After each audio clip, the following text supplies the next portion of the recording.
कहिलेकाहीँ जीवन यस्तो मोडमा आइपुग्छ जहाँ लाग्छ सबै कुरा गलत भइसकेको छ। अगाडि बढ्न मन लाग्दैन, हिम्मत हराएको जस्तो हुन्छ।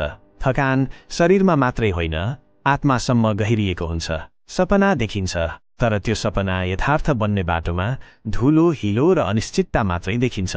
त्यति बेला हाम्रो मनले सोध्छ, के म सक्छु? अनि उत्तर आउँदैन। तर त्यही क्षणमा हामीले सम्झनुपर्छ, प्रत्येक विजेता पनि कहिल्यै त्यहीबाट सुरु भएका थिए।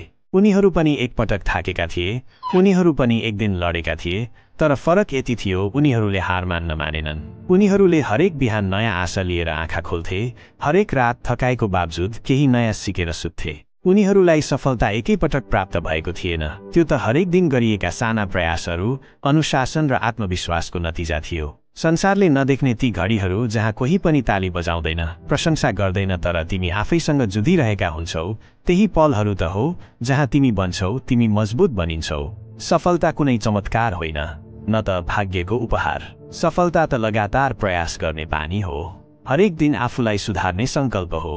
जब तिमी विफलता पछि पनि उठेर अघि बढ्छौ, तब तिमी वास्तवमै बलियो बन्छौ। त्यस्तो अवस्था आउँछ जहाँ बाहिरबाट त केही नदेखिन्छ, तर भित्रभित्रै तिमी निर्माण भइरहेका हुन्छौ। जब तिमी अरू सुतिरहेका बेला पढ्छौ, जब तिमी अरू थाकेका बेला अभ्यास गरिरहन्छौ, जब तिमी सबैले हाँसेर छोडेको सपना समातेर अघि बढ्छौ, त्यही हो असली यात्रा।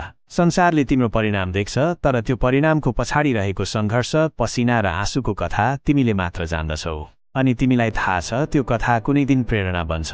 त्यसैले कहिल्यै सोच कि तिमी एक्ला छौ भन्ने होइन।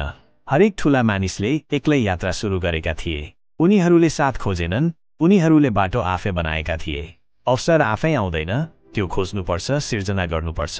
जब तिमी कुनै कुरा मनले चाहन्छौ, त्यसलाई पाउन तन, मन, समय र धैर्य सबै लगाउनुपर्छ। ठूला सपना देख्न डर मान्नु हुँदैन। डर मान्नुपर्ने कुरा त हो आफ्नै क्षमतामा शङ्का गर्नु। संसारले तिमीलाई छोटो आँकला, आलोचना गर्ला, तर ती आवाजभन्दा ठूलो आवाज हो तिमीभित्रको आत्मा, जसले भन्छ, म सक्छु। यही आवाज सुन, यही आवाज पछ्याऊ। सफल मानिसहरू पनि एक दिन नौसिखिया थिए, फरक यति हो, उनीहरू डराएर रोकिएनन्। सुरु नै नगरी हार मान्नेहरू कहिल्यै अगाडि बढ्दैनन्, तर सुरु गर्नेहरू, प्रयास गर्नेहरू, पटक पटक लडेर पनि उठ्नेहरू, उनीहरूले नै इतिहास बनाउँछन्।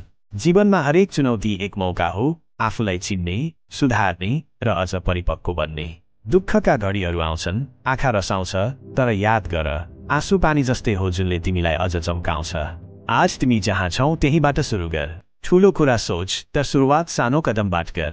एउटा सानो पाइला चाल, त्यो नै तिमीलाई हजारौं पाइला नजिक पुर्याउने पहिलो ढोका हो। फुर्सद छैन भनेर होइन, प्राथमिकता छैन भनेर थालिएन। थाल, आजै थाल, किनभने हिजोको समय गइसक्यो, भोलिको ग्यारेन्टी छैन। तिमीलाई जे छ त्यो आज हो। आजलाई उपयोग गर, आजलाई मेहनतले भरिदेऊ। जीवन सधैँ सहज हुँदैन, तर प्रयास सधैँ सम्भव हुन्छ। आफूमाथि विश्वास गर, समय लाग्ला, असफलता दोहोरिन सक्छ, तर अन्तिममा जित तिम्रो नै हुन्छ। आत्मबल त्यस्तो शक्ति हो जुनले हराएको मान्छेलाई पनि उठाउँछ, फेरि दौडाउँछ र अन्ततः विजयी बनाउँछ। जब तिमी हारको डर नमानी अघि बढ्छौ, तब तिमी साँच्चै जित्दैछौ। जिन्दगीको असली सफलताले सर्टिफिकेट दिन्न, यो त अनुभव दिन्छ, आत्मगौरव दिन्छ, अनि दिन्छ त्यो मुस्कान जुन पैसा र प्रशंसाले कहिल्यै दिन सक्दैन। यसैले उठ, साहस जुटाऊ, प्रयास गर, निरन्तर अगाडि बढ र विश्वास गर, तिमी पनि सक्दछौ। संसारले तिमीलाई अँध्यारोमा राखे पनि तिमीभित्र उज्यालो छ। त्यो उज्यालोलाई बाहिर ल्याऊ। तिमीभित्र सपना छ, क्षमता छ, विश्वास छ। अब समय आएको छौ उठ्ने, लड्ने र जित्ने। आजको यो सानो सुरुवात नै भोलिको ठूलो परिवर्तन बन्न सक्छ। त्यसैले सुरु गर आजैबाट।